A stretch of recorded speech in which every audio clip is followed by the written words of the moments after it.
Bem-vindos, portistas, a mais um vídeo onde o coração azul e branco bate mais forte, porque este espaço é vosso, é nosso, é de quem vive o Porto todos os dias com alma na boca e pele em brasa.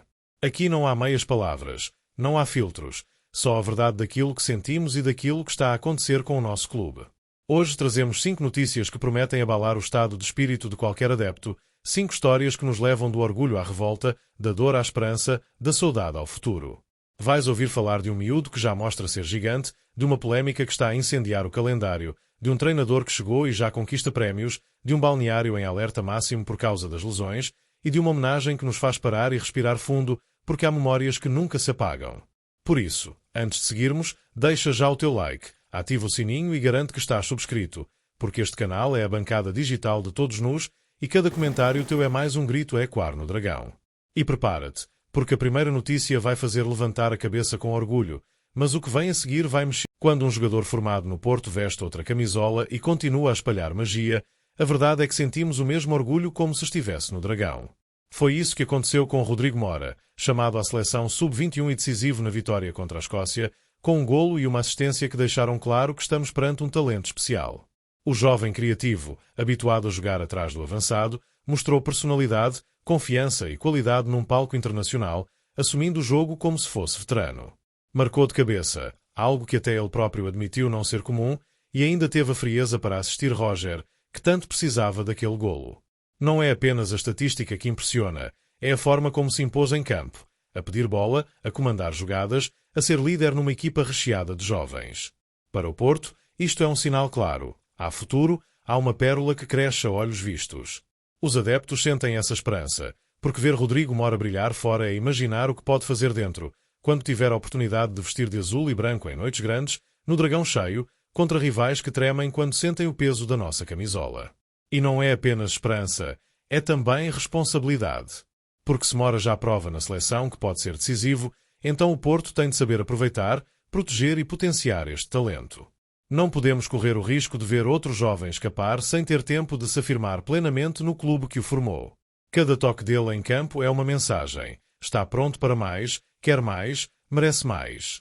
Os adeptos que acompanharam o jogo já não falam apenas de um bom desempenho, falam de uma exibição que inspira confiança no futuro. Rodrigo Mora representa a chama da formação, a alma que nunca se perde no Porto, a certeza de que, mesmo nos momentos mais difíceis, há sempre jovens que carregam um escudo com orgulho e ambição. E a verdade é que estes feitos individuais trazem luz num tempo em que a equipa principal tem vivido entre lesões e polémicas.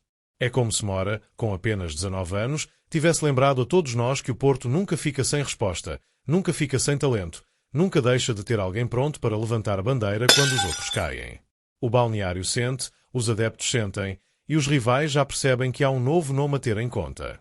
Porque quando um jogador é capaz de decidir jogos internacionais com a serenidade que Mora mostrou, o próximo passo lógico é ganhar espaço no clube que o formou. E se esta notícia enche o peito de orgulho e esperança, não penses que é só alegria à vista, porque o que vem a seguir é polémica pesada, um braço de ferro que pode baralhar todo o calendário e que já está a irritar os adeptos e a direção. É inacreditável como em pleno futebol profissional, num campeonato que se diz competitivo e organizado, o Porto ainda tem de enfrentar situações que não lembram a ninguém.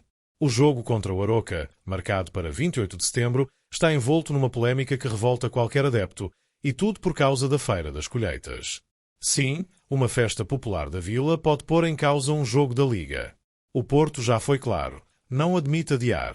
O calendário está apertado, a equipa joga a 25 contra o Salzburgo, depois tem o Aroca, a seguir o Estrela Vermelha e logo de seguida o clássico com o Benfica. Cada dia conta, cada pausa é fundamental, e forçar os dragões a jogarem numa segunda-feira, dia 29, seria condenar a equipa a entrar desgastada no jogo mais importante da época até agora. E o mais revoltante é que esta questão não é nova. A Liga reuniu todos os clubes, autarquias e forças de segurança em maio para evitar precisamente estes problemas. Aroca não levantou qualquer alerta na altura, nem a Câmara Municipal, nem a Proteção Civil, nem a Polícia. Só agora, a poucos dias do jogo, lembraram-se de dizer que não têm meios suficientes porque os agentes estarão ocupados com a festa. É isto que indigna os adeptos, esta falta de planeamento, esta desorganização que penaliza sempre os mesmos. O Porto não aceita jogar noutro estádio e o Aroca também não está disposto a mudar de casa. As alternativas são poucas e todas problemáticas. Jogar no Municipal de Aveiro seria legalmente possível, mas obrigaria o Aroca a receber Benfica e Sporting no mesmo local. A autarquia não quer perder a festa e os clubes ficam de mãos atadas. Resultado: a Liga tem de decidir, e seja qual for a decisão, haverá sempre um prejudicado. Para o Porto, a questão é simples: não pode pagar por erros alheios. Não pode aceitar que um evento local tenha mais peso do que um jogo da Liga. Os adeptos sentem-se desrespeitados, porque marcam viagens, compram bilhetes, organizam a vida para estar com a equipa, e de repente, tudo pode cair por terra por pura falta de organização. É este tipo de episódios que mina a credibilidade da competição e que faz crescer a sensação de que o Porto tem sempre de remar contra a maré, não apenas dentro de campo, mas também fora dele. O balneário sente o nervosismo, o treinador perde noites de sono a tentar ajustar planos e os adeptos estão cansados de ver o clube tratado como se fosse descartável. E no meio de toda esta confusão, paira ainda uma dúvida maior. Será que o jogo se realiza mesmo? Será que a Liga vai ter coragem de impor uma solução lógica ou vai, mais uma vez, empurrar o problema para cima do Porto? Se esta notícia já revolta, se já mexe com os nervos de todos nus, prepara-te, porque o que vem a seguir volta a expor a fragilidade do plantel, uma onda de lesões que não para de crescer e que pode deixar a equipa de rastos nos jogos mais importantes. No meio de tantas dúvidas, de tantos problemas que teimam em cair sobre o Porto, surge uma notícia que enche os portistas de orgulho e devolve um pouco da confiança que tantas vezes sentimos a escapar. Francesco Farioli, o homem que chegou em silêncio, que muitos não conheciam a fundo, acaba de ser eleito treinador do mês da Liga em agosto. E não foi por acaso. Foram 4 jogos, 4 vitórias, cada uma delas carregada de significado. Vitória sobre o Guimarães em casa, passeio diante do Casa Pia, triunfo em Barcelos contra o Gil Vicente e a cereja no topo, ganhar em Alvalade ao Sporting com autoridade e coragem. O Porto não só venceu, como mostrou uma ideia clara, intensidade, organização e, sobretudo, alma, algo que qualquer portista reconhece ao primeiro olhar. Este prémio é mais do que uma distinção pessoal, é um sinal de que o trabalho começa a dar frutos, de que o grupo acredita no treinador e de que os jogadores respondem ao que lhes é pedido. Os colegas de profissão votaram nele e isso só reforça o peso do feito. Não estamos a falar de simpatias ou favores, estamos a falar de respeito conquistado dentro de campo. Para os adeptos, é impossível não sentir orgulho. Num arranque de época marcado por lesões, polémicas de calendário e dúvidas em torno de reforços, ver o treinador a ser reconhecido pela Liga é como ouvir um grito de esperança. Estamos no caminho certo, há uma ideia forte a ser construída, há um líder que não treme. Farioli mostrou que não se intimida com o peso do dragão, pelo contrário, parece alimentar-se dele. Lançou jovens, adaptou soluções, arriscou em momentos decisivos e não teve medo de ser ousado. Contra o Sporting, por exemplo, poderia ter fechado o jogo atrás, mas manteve a equipa a jogar com personalidade. Essa coragem é algo que os adeptos reconhecem de imediato, porque no Porto não basta ganhar, é preciso mostrar fibra, é preciso mostrar quem manda. Este prémio também tem um valor simbólico importante. Lembra a todos que o Porto continua a ser respeitado, continua a ser temido, continua a ser capaz de formar líderes que conquistam dentro e fora de campo. Para nós, que tantas vezes sentimos que o clube é tratado injustamente, que os rivais são favorecidos, este reconhecimento público é como uma pequena vitória no meio da tempestade. Mas, claro, ninguém se ilude. Os adeptos sabem que um prémio em agosto não garante títulos em maio. O que garante é trabalho, dedicação e a união entre treinador, jogadores e massa adepta. E é isso que está em jogo agora. Transformar esta confiança inicial em algo maior, em algo que dure toda a época. Farioli pode até ser novo, pode até estar a viver a sua primeira experiência num gigante como o Porto, mas já mostrou que tem a frieza e a inteligência para comandar o navio. E os portistas, que não perdoam a falta de coragem, já começam a olhar para ele com respeito e até com carinho.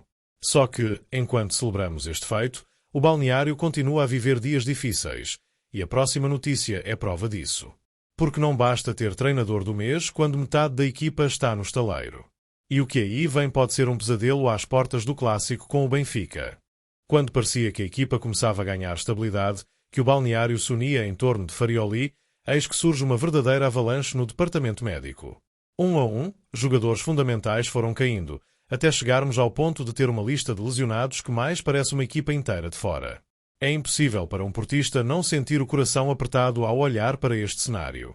Luc de Jong é a dor mais pesada. Saiu do jogo-treino contra o Lourosa com uma entorse grave no joelho esquerdo, lesão no ligamento, e já se sabe que vai falhar várias semanas. Estamos a falar do avançado que chegou para ser referência na frente, o homem da área, a peça de experiência que pode decidir clássicos e jogos europeus. Agora, o que se diz é que pode perder o Nacional, o Rio Ave, o Salzburgo, o Aroca, o Estrela Vermelha e, pior que tudo, o clássico contra o Benfica. Só de imaginar o Porto a entrar no jogo grande sem o seu goleador deixa qualquer adepto em sobressalto. E não é só ele. William Gomes também saiu tocado nesse jogo-treino.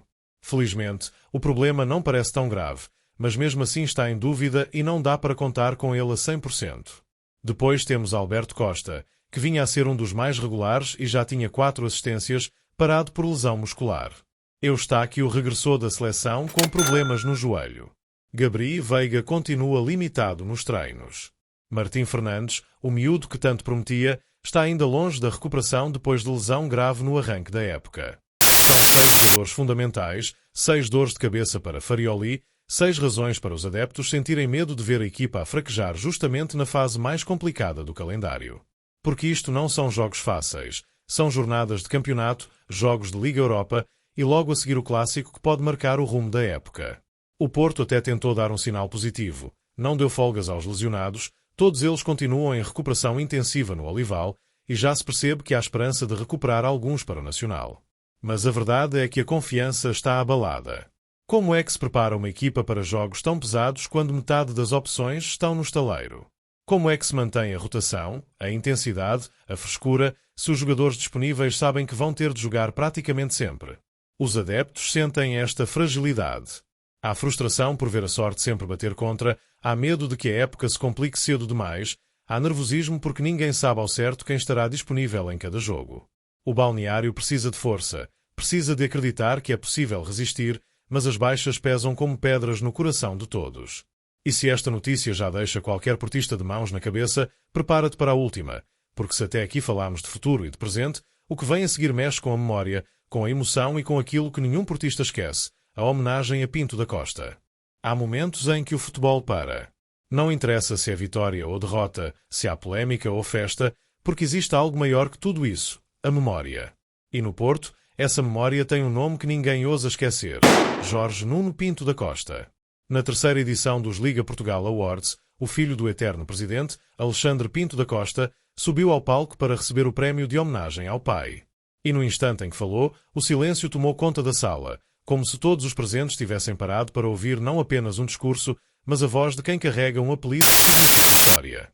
Podem tentar fazer o que quiserem, Jorge Nuno Pinto da Costa jamais será esquecido. Foram estas as palavras que ecoaram e que encheram os corações portistas de emoção. Porque Pinto da Costa não foi apenas o presidente mais vitorioso do futebol português, foi o homem que dedicou uma vida inteira ao Porto, abdicando de tudo em prol do clube. Cada troféu, cada conquista, cada noite europeia foi construída com suor, visão e amor incondicional. E ouvir o filho recordar isso, em público, com lágrimas na voz e firmeza no olhar, foi um murro de realidade. Ele já não está entre nós, mas deixou um legado impossível de apagar. Para os adeptos, este momento é mais do que uma homenagem, é um convite à memória coletiva. Quantos de nós não crescemos a ver o Porto conquistar campeonatos, taças e títulos internacionais com Pinto da Costa no comando? Quantos de nós não gritámos pelo Dragão em noites em que parecia que tudo era possível porque tínhamos um líder inabalável? Essa herança não morre, essa herança vive em cada canto do estádio, em cada bandeira erguida, em cada criança que veste a camisola azul e branca pela primeira vez. No meio de polémicas, lesões e desafios que a equipa enfrenta no presente, recordar Pinto da Costa é também lembrar que o Porto sempre superou tudo. Sempre se levantou mais forte depois das quedas. Sempre provou que a sua força não está apenas dentro das 4 linhas, mas também no espírito que ele próprio cultivou.